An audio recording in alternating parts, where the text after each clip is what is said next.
Je m'appelle Youssouf Koulibaly, DPE de l'Abbé. À votre question, je réponds oui, il y a des écoles publiques qui souffrent du problème de manque de table-banc.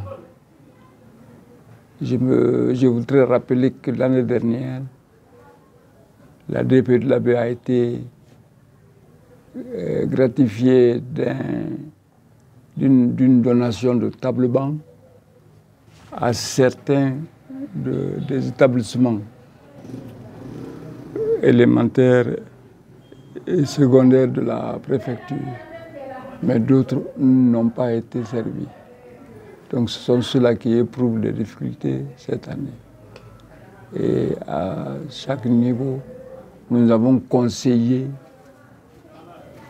et en application des directives données par l'Inspection générale de l'éducation et avec les clauses obtenues de la FEGIPAYE, l'association des parents d'élèves,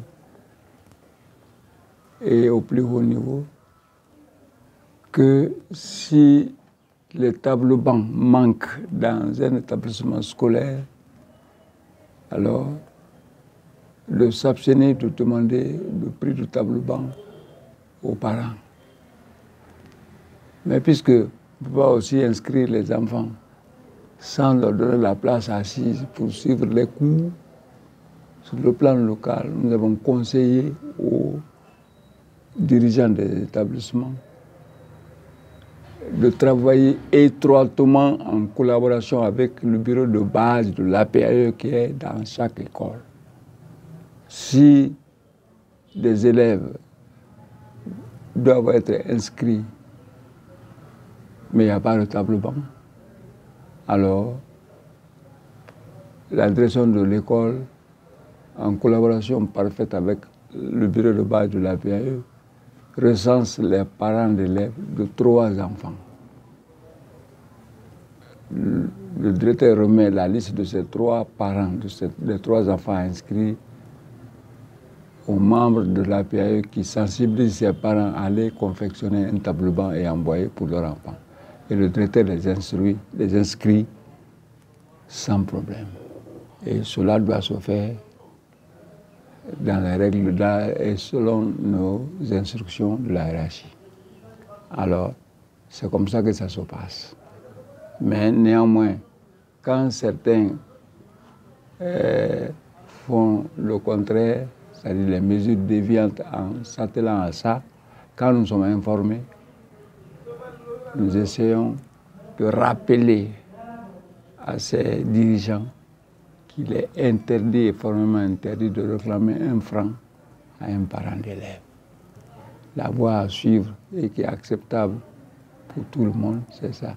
Le gouvernement, depuis par le passé, a toujours fait son devoir. Le gouvernement doit, même dans le projet, l'avant-projet de la nouvelle constitution, c'est écrit là-dedans que l'État prend en charge gratuitement la formation des citoyens guinéens, des jeunes guinéens jusqu'à l'âge de 16 ans.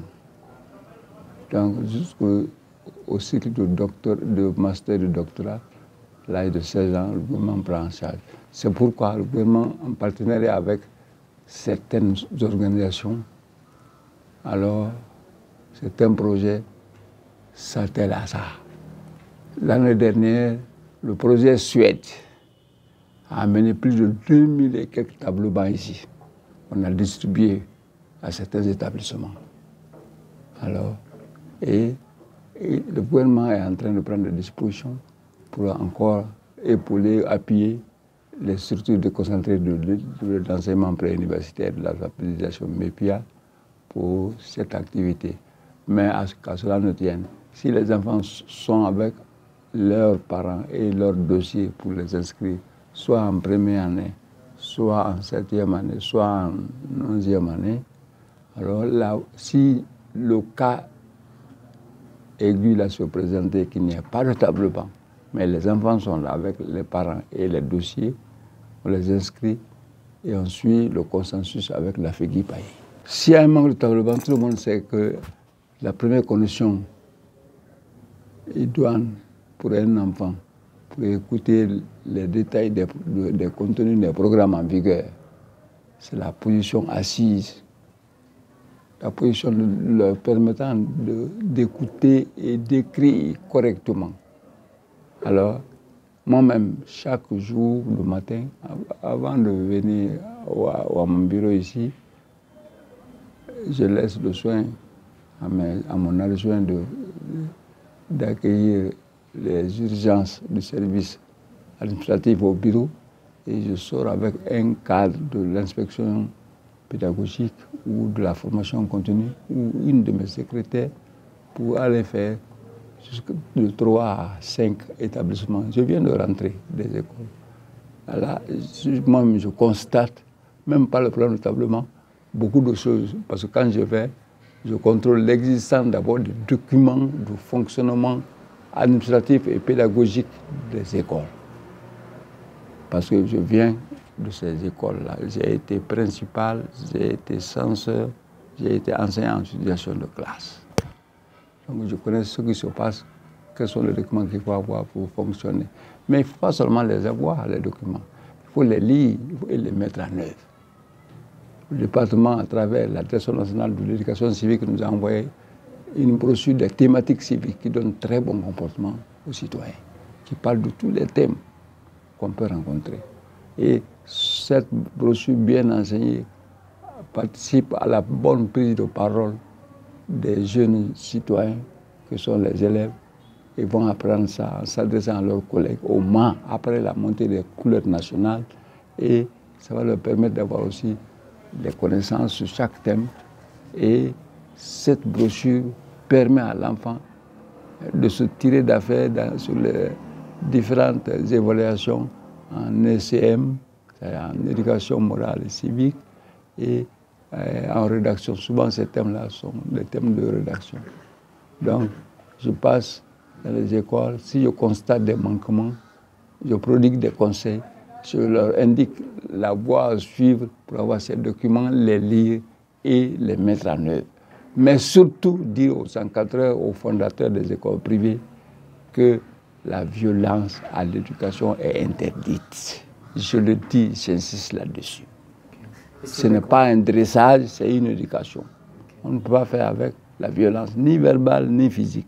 Sous les conséquences des manquements de tableau-banc, comme je l'avais commencé à dire, la première condition qu'on peut offrir à un élève, à un enfant d'étudier, c'est l'inscrire dans une salle de classe et lui indiquer une place assise pour bien écouter les leçons et les transcrire correctement dans son cahier.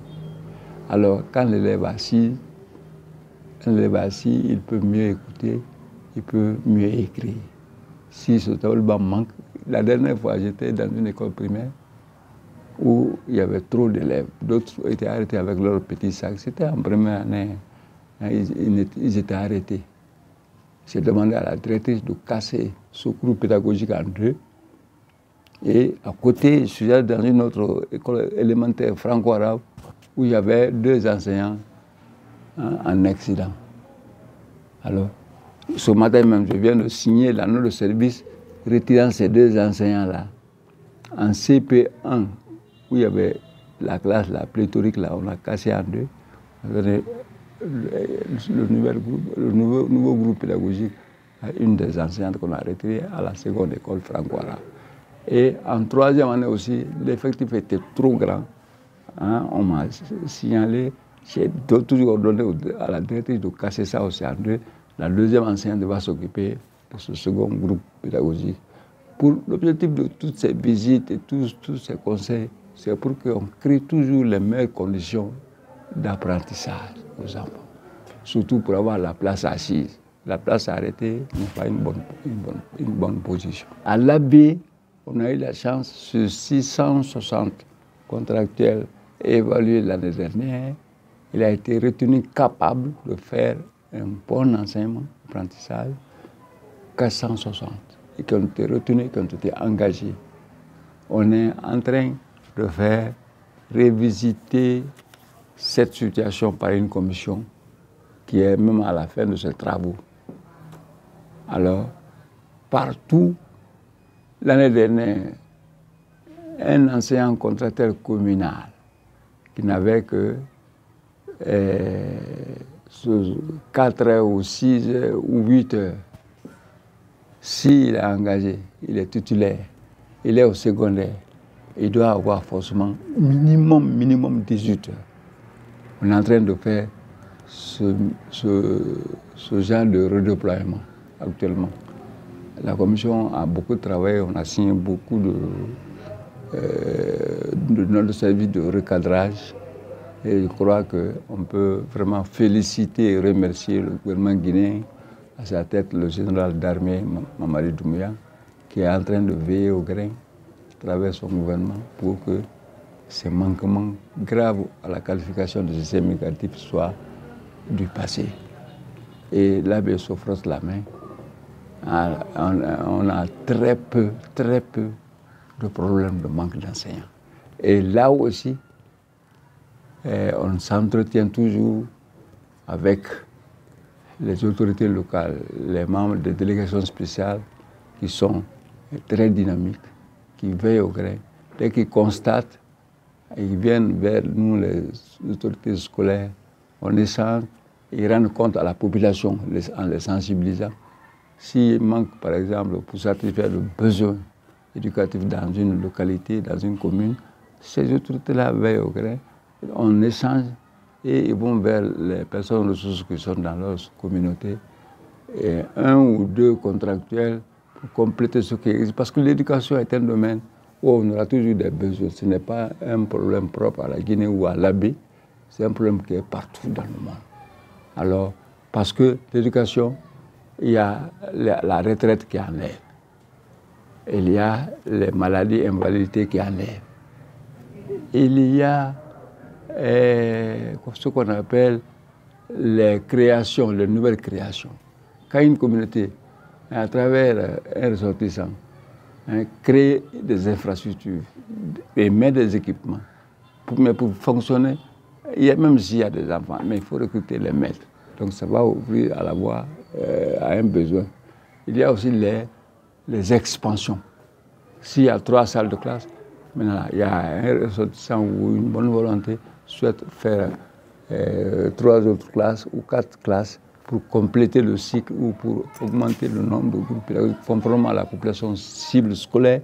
Alors tout ça, ça crée des besoins. Donc l'éducation a toujours des besoins. Ce n'est pas... C'est comme un problème de maladie. On tient à ce que la maladie soit minimisable. Mais l'éliminer, c'est lié à la vie. L'éducation a toujours des besoins en table-banc, en enseignant. Mais le besoin criard qui se faisait sentir l'année dernière, l'année surpassée, ce n'est plus le cas. Ça, c'est un lointain souvenir.